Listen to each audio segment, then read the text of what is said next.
Hello students, in this video I will share some important topic from unit 3. So you can see frictions, laws of frictions, then static, kinetic and rolling friction, lubrication, and the deleted topic from this unit are inertia, Newton's first law, second law, third law. All these underlying topics are deleted for this year. So what is the most important topic from this unit is centripetal force, then the definition of static, kinetic, friction, laws of friction, rolling friction, and vehicle on level circular road and vehicle on banked road. So for definition of friction, static friction, limiting friction, then laws of friction, kinetic friction, you can follow these notes. I will share the PDF. And this question is also important.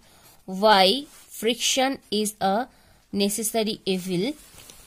And ways for reducing friction, that means lubrication. Okay, so what are the ways for reducing friction?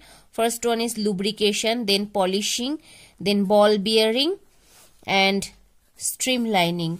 So these notes also I will share in our WhatsApp group. Next, for centripetal force or centripetal acceleration and the vehicle on level road and vehicle on banked road, let me explain. So what is centripetal force? When a body moves along a circular path with an uniform speed, its direction changes continuously. That is, velocity keeps on changing on account of a change in direction. So suppose one body is moving along a circular path and suppose mass of the body is m. This should be circle. So this is circular path.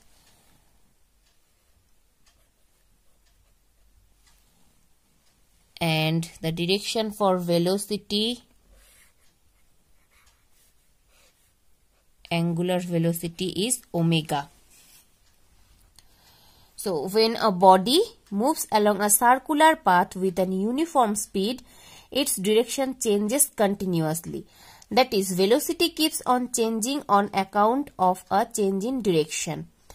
According to Newton's first law of motion, a change in the direction of motion of the body can take place only if some external force acts on the body. Thus, a particle performing circular motion is acted upon by a force directed along the radius towards the center of the circle. So, one force is acted towards the center and directed along the radius. Okay, along the radius towards the center. So center is O. So direction is towards the center. This force is called the centripetal force. So this force F is known as centripetal force. Now if we want to define centripetal force, how we can define? So centripetal force is that force which is required to move a body along the circular path. So centripetal force is that force which is required to move a body along the circular path.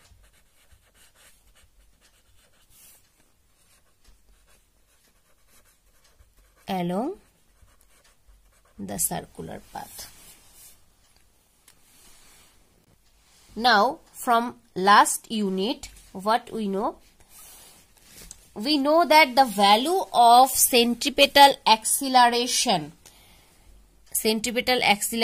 AC is equals to v square divided by r, where v is the velocity, r is the radius of the circular path. Now we know force is equals to acceleration into mass.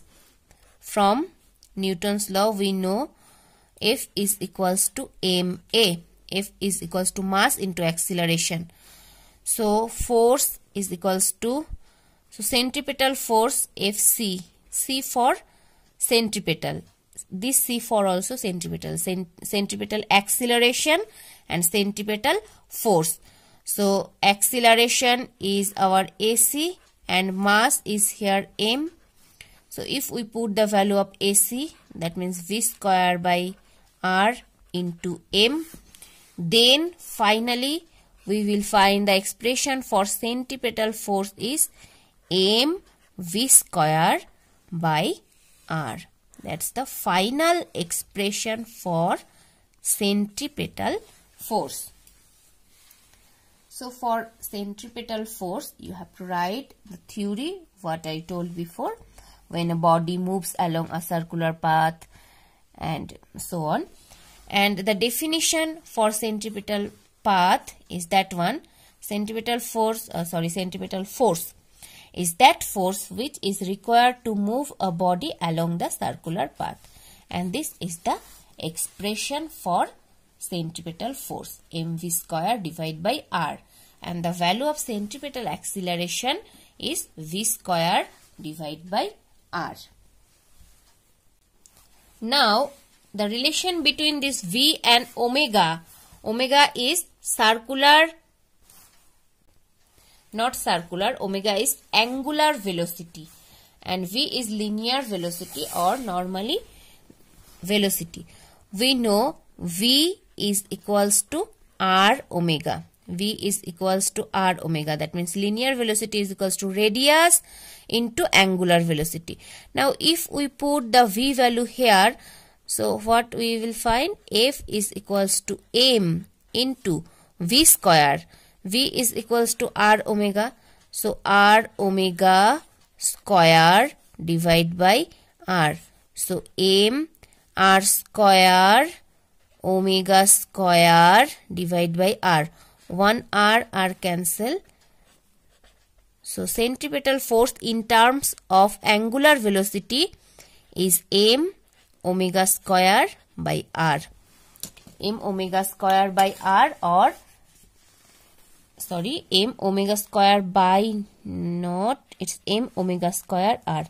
M omega square r. 1 r and 1 r cancel out. So centripetal force Fc is equals to mv square by r is equals to m omega square r. If we put v is equals to omega r or r omega, we will find m omega square r. So this is the expression for centripetal force. Now motion of vehicles on level road and banked road. So first one is motion of vehicle in level road. In level road. So suppose we have one level road and one vehicle is moving on this level road. So suppose this is center of mass. So one force mg. M means mass of this car and g is gravitational acceleration. So force F is equals to mg is acted in downward direction, and in upward direction we have normal force or normal, and frictional force is Fs. So suppose this is the level path. So from this figure, first theory what you have to write. Consider a car of mass m moving with a speed v on a level road, as there is no vertical motion of the car. Therefore, weight of the car must be balanced by the normal reaction. So, this normal reaction N must be balanced by the weight. That means W is equals to mg, weight. So, we can write this normal force N is equals to mg. Give this equation number 1. Now, from our last discussion, we know when car takes turn, it is the static frictional force that provides the necessary centripetal force. That means the value of centripetal force Fs in static friction is mv square by r. F is equals to mv square by r, where r is the radius of the circular path. But Fs should be less or equals to mu s n. From static friction, we know Fs is less or equals to mu s n. What is mu s? Mu s is the constant, and mu s is known as the coefficient of static friction. Mu s is the constant and is known as coefficient of static friction or constant of proportionality. So, this value should be less or equals to mu s n. That means Fs should be equals to less or equals to mu s n.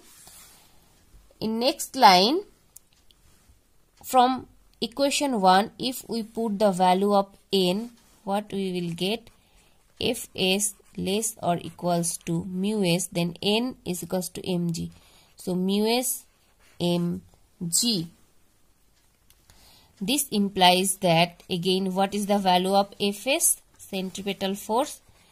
It's mv square by r. From equation 2, if we put the value of Fs, mv square by r less or equals to mu s mg. So, this one m cancel out. So, v square less or equals to mu s, then r g. If you cross multiply, you will get v square less or equals to mu s r g. Then v less or equals to root over mu s r g. This is the expression for velocity in a level road. This shows that for a given value of m and r, there is maximum speed of circular motion of a car given by Vmax. Vmax is equals to root over mu s r g. Vmax is equals to root over mu s r g. So, this is the expression for velocity of a car in a level road. Next, we have to know velocity of a car in a banked road. And this one is also important. Now, the vehicle on a banked road. So, the road can be banked at some angle so that one of the component of the reaction to the car by the road can provide centripetal force. So, this is our car or vehicle. So, and this is one banked road, and vehicle is moving through this banked road. So, from this figure, see this force having the two component. One is F sin theta, another one is F cos theta. From vector, what we know? If we have one force F, then this horizontal component is F cos theta and this vertical component is F sin theta. Okay. So, in this way, if this is our force F, then horizontal component is F cos theta, vertical component is F sin theta. And for normal also. If this is normal, then horizontal component of normal n is n cos theta and vertical component is n sin theta. And the weight of the car or weight of the vehicle is mg, acted on, obviously weight will acted in downward direction. So from this figure, F sin theta and F cos theta are the component of the force of friction F. Force of friction F having the component F cos theta and F sin theta. The car does not have any vertical motion. The car is moving with banked road and it's not having any vertical motion. Vertical means upward direction, vertically upward. So vertical motion is not present. So therefore from this figure we can write mg plus f sin theta. That means the total component along the downward direction. It's one is mg, another one is f sin theta. So mg plus f sin theta, and what is the upward component? Only n cos theta. So mg plus f sin theta is equals to n cos theta. Next, mg is equals to what we can write? Mg is equals to n cos theta minus f sin theta. If we write f in right hand side, then n cos theta minus, and f is equals to, we know f is equals to mu n from static friction or friction. Mu n is equals to f, or f is equals to mu n. So in place of f we can put mu n. Mu is constant or frictional constant, so mu n sin theta. Give this equation number 1. Next, the force, that means this force n sin theta plus f cos theta. The force n sin theta plus f cos theta. These two force, n sin theta and f cos theta. This force acts towards the center of the circular path. See, these two force towards the center of the circular path, and we know the center of the circular path and provides the necessary centripetal force to the car. And we know the value of the centripetal force is mv square by r. So we can write mv square by r is equals to these two force, n sin theta plus f cos theta. So n sin theta plus f cos theta. Again f is equals to mu n. So n sin theta plus f is equals to mu n cos theta. And give this equation number 2. Now divide equation 2 by 1. So it's mv square by r divide by mg. Mv square by r divide by mg is equals to n sin theta plus mu n cos theta divide by n cos theta minus mu n sin theta. Now 1 m and m is cancel out, then we will get v square divided by rg. From this equation we will get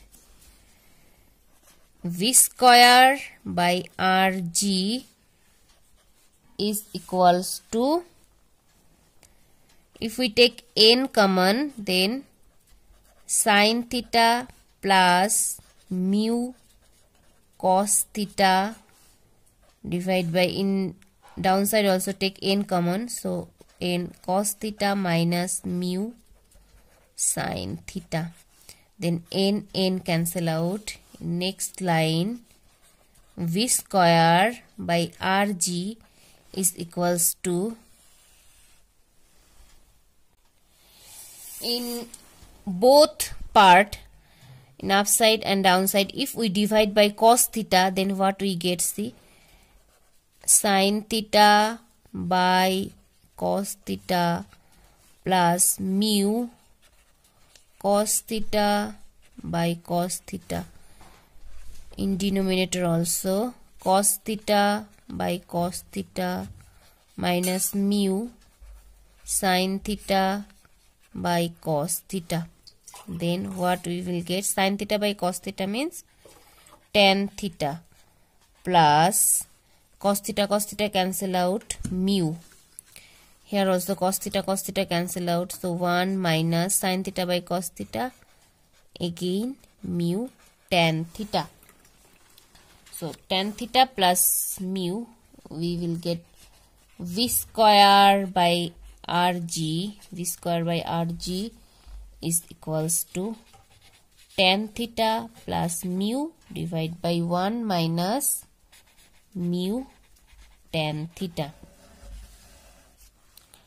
From here, v square is equals to rg into tan theta plus mu divided by 1 minus mu tan theta. And if we find v, then we can write here root over rg into tan theta plus mu by 1 minus mu tan theta. Now if friction does not come into play, then in place of mu we can put 0.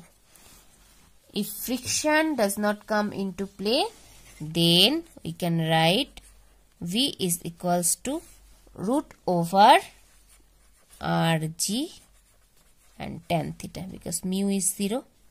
Okay, so this is the expression for velocity of vehicle on a banked road. Okay, this one is very, very important. So that's all from unit 3.